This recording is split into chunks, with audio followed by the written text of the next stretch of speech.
Bonjour et bienvenue dans un nouveau numéro des autres bobines. Donc ce mois-ci, on a 15 films à traiter, et ouais, quand même, j'ai bien travaillé. Donc on commence avec le portrait de Dorian Gray, que j'ai eu l'immense plaisir de revoir en salle, enfin de découvrir en salle, mais qui était donc un film ancien, donc de 1947, qui a été restauré et donc diffusé au cinéma.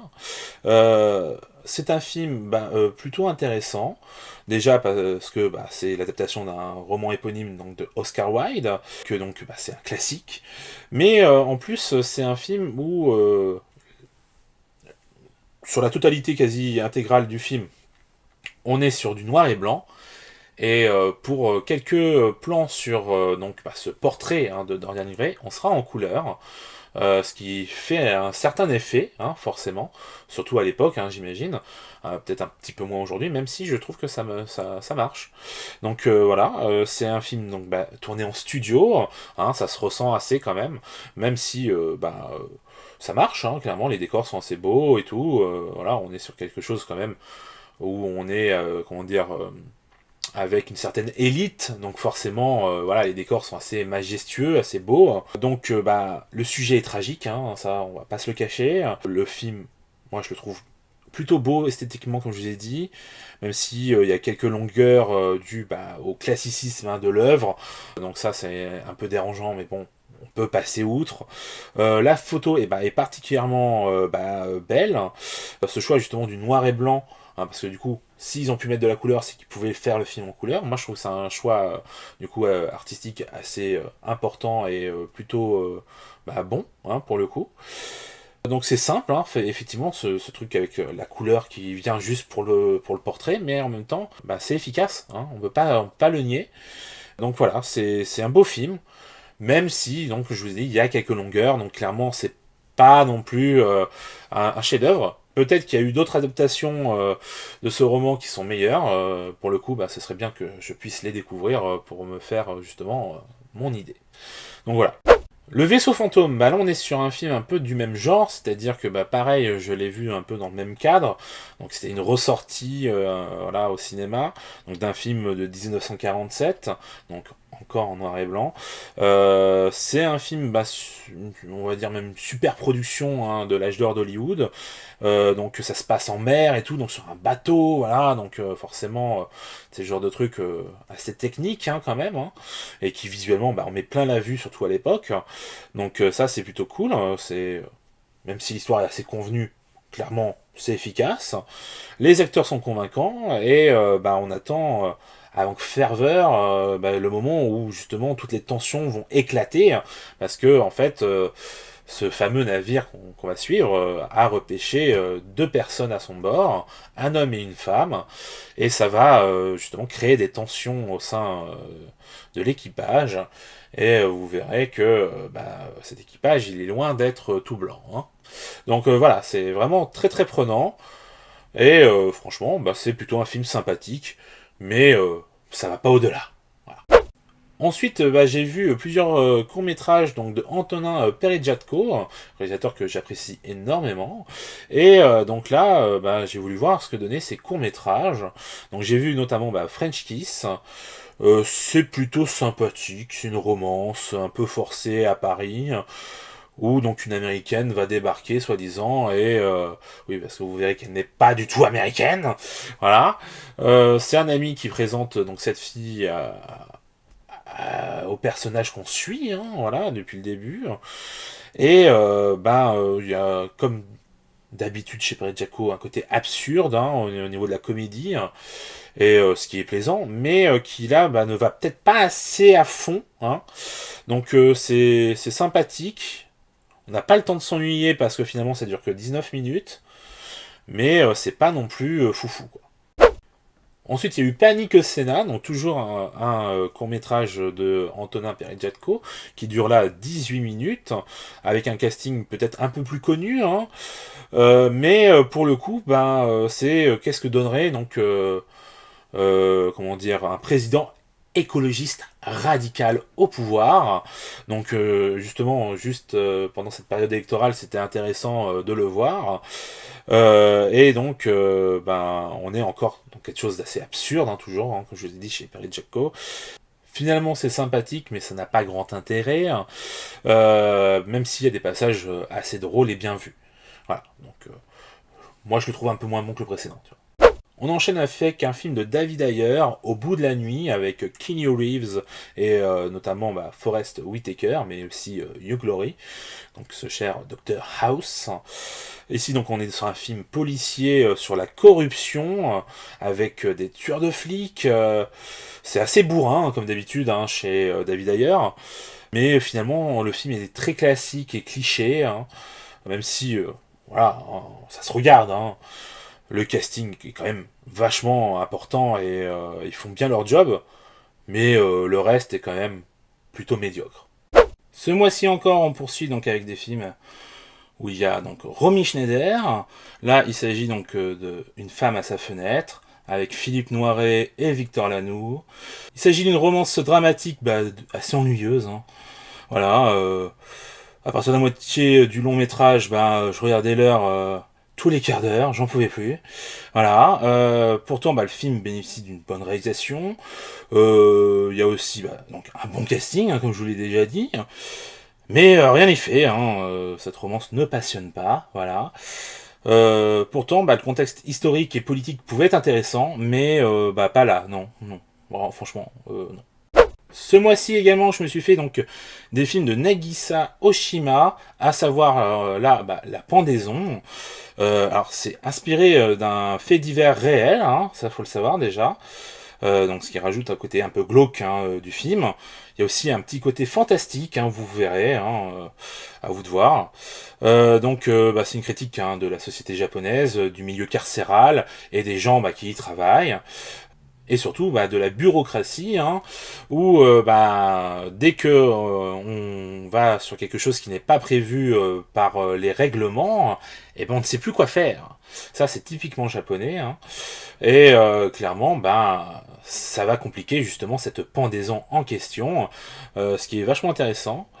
Que ce soit donc la réalisation, la photo, les comédiens ou même le sujet, tout est bon, hein, mais moi j'ai eu du mal à apprécier le film, qui cherche justement trop à mettre mal à l'aise hein, son spectateur, donc le pari est réussi, mais en même temps je trouve que il y a des choses qui viennent alourdir le propos, qui viennent alourdir le film tout simplement.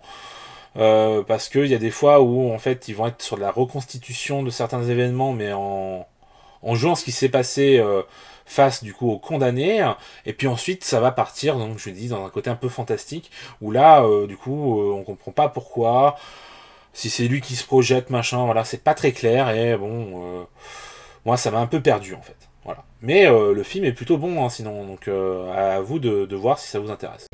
Alors, je me suis aussi fait un Pierre Richard avec Le Jouet, hein, un film de Francis Weber. Bon, c'est une comédie un peu facile, hein, c'est rien d'extraordinaire. Ça veut critiquer le grand patronat, mais c'est assez moyen. Voilà, ça casse pas des briques. Mais on passe plutôt un bon moment. La BO est bonne. Les acteurs sont quand même très bons, hein, on va pas dire le contraire. Hein, donc il y a aussi Michel Bouquet, hein, par exemple. Voilà, mais bon, après la fin est pas folle. C'est pas une vraie fin pour moi. C'est voilà, ça nous laisse justement un peu sur notre fin. C'est pas fou. Donc bon, petit film moyen qui se regarde sans déplaisir, on va dire. Crime et pouvoir, donc il s'agit de l'adaptation du roman de Joseph Finder, avec un casting encore plutôt solide, hein, Ashley Judd et Morgan Freeman en tête. On comprend rapidement où le film veut nous mener, hein, voilà.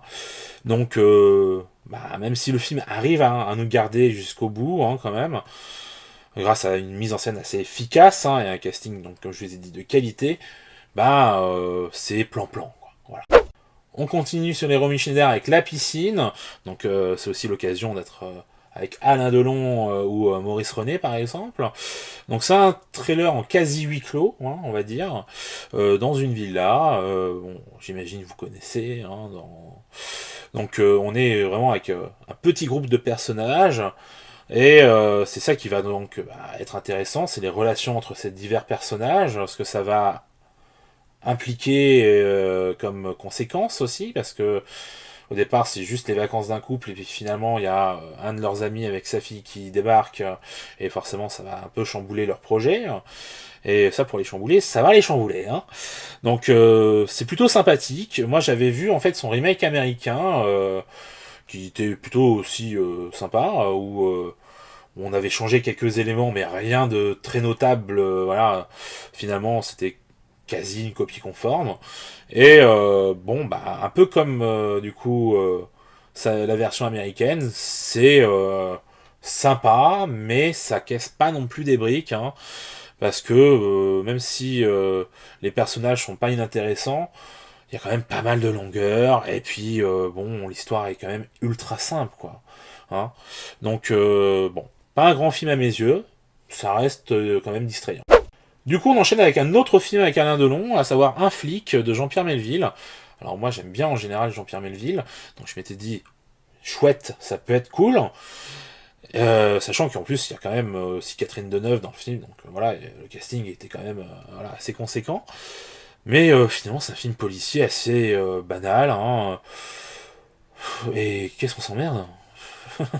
Il y a vraiment de grosses longueurs, c'est sans saveur.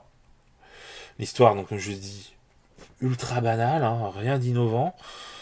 Et puis que ce soit sur les malfrats, les flics ou quoi, ils ont pas énormément de dialogue, c'est pas très bien écrit. Le pire, c'est justement Alain Delon qui est censé être justement commissaire et tout. Il y a vraiment un problème sur ces dialogues, quoi. Il y a des moments, il répète les mêmes phrases 40 fois et il ne dit que cette phrase-là quasiment de tout le film. Donc il y a vraiment un moment donné où il faut se dire, mais il voulait pas travailler, c'est quoi le problème là? Voilà, donc on comprend pas.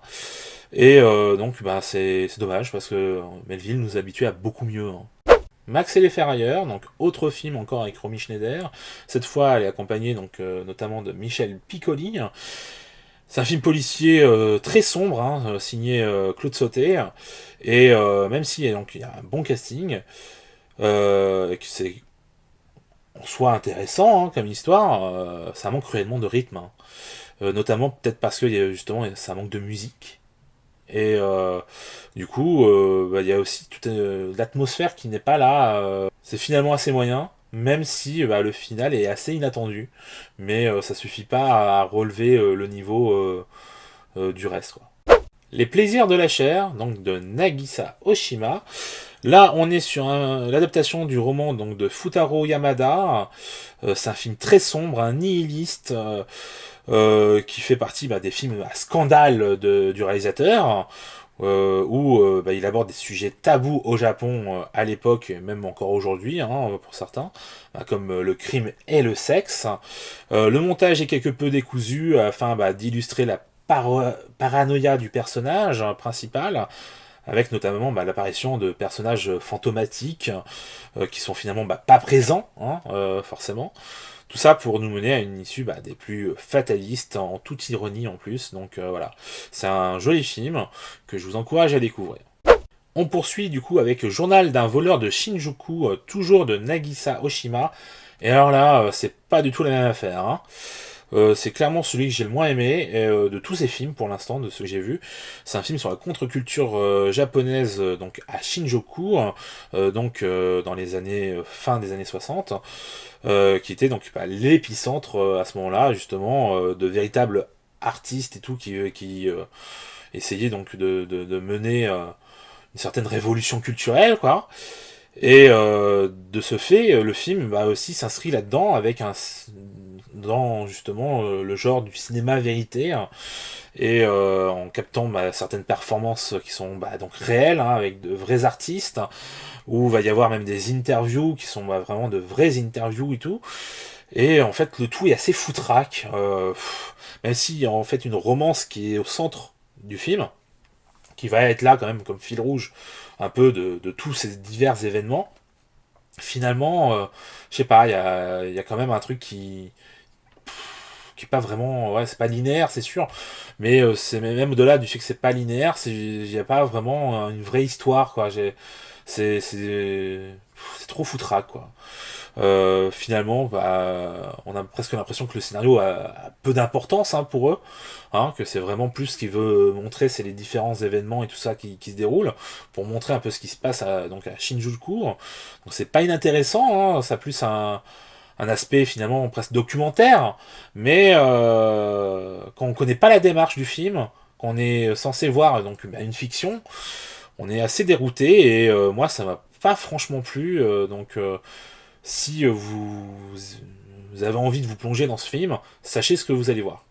Et on termine l'émission avec Café Lumière, un film de Hao Xiaoxian, rendant hommage donc à Yasujiro Ozu, en réalisant un film donc sur l'inquiétude des Japonais, ce qui était une thématique assez récurrente dans les films de Ozu. Là, donc à travers le personnage principal et ses parents notamment, hein. Mais à mon sens, bah, il le traite d'une manière vraiment radicalement différente de Ozu. Et comme en plus il n'est pas japonais, hein, Hao Xiaoxian, ça pose justement un peu problème, parce que je trouve que il a un regard bah, justement assez différent que ce qui est normal, étant donné qu'il est étranger. Mais je sais pas, ça manque un peu de réalisme à mon goût, et ça s'éloigne vraiment de la version qu'on a des films de Ozu. Après, bon, voilà, c'est plus une tranche de vie qu'autre chose, hein, ce qu'il nous propose ici. Et justement, c'est un peu ça qui m'a pas franchement intéressé. C'est-à-dire que justement, chez Ozu, on a vraiment quand même un début et une fin, hein, voilà, on a vraiment une histoire à part entière qui a été racontée. Là, c'est juste une tranche de vie. Donc on prend un moment T, on finit un autre moment, et bah, il n'y a pas vraiment eu une vraie histoire qui s'est déroulée. Et d'ailleurs, il y a plusieurs justement choses qui ont été mises en place, qui n'ont pas trouvé du coup de finalité dans ce film, ce qui est assez frustrant, hein, parce que il y a quand même beaucoup de choses, hein, c'est pas juste un seul élément, et du coup il y a un vrai sentiment d'inachevé, donc c'est pas inintéressant, mais en même temps c'est pas dingue, quoi. Globalement, hein, on peut le dire, sur ce mois, bah, c'était pas dingue, hein. Il y a eu quelques bons films, mais c'est quand même plutôt des films moyens que j'ai vus dans l'ensemble. Mais bon, on va essayer de se rattraper le mois prochain, donc je vous dis justement au mois prochain. Ciao!